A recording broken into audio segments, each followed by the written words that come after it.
Welcome to MST Blockchain. Today we will learn how to withdraw MSTC coin from BridgeKey Wallet. First, open the BridgeKey Wallet and go to the Discover tab. Now search for the MST Blockchain portal and open it.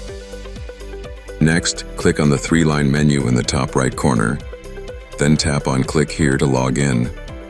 Enter your mobile number, password and CAPTCHA details. Then click Login. You are now logged in successfully. Again, open the three-line menu from the top right corner and go to the Withdraw panel. Now select Node 8 and scroll down. Here, you will be able to see your withdrawable balance. Scroll down again and click on Connect Wallet.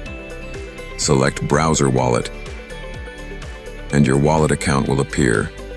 Tap on Connect. Now enter the withdrawal amount and click on Withdraw. You will receive a transaction request pop-up. Click Confirm to proceed. Your transaction will now be completed successfully. Tap on View Transaction to check your smart contract interaction details and withdrawal amount. Finally, go back to the home page and you will see your updated balance amount.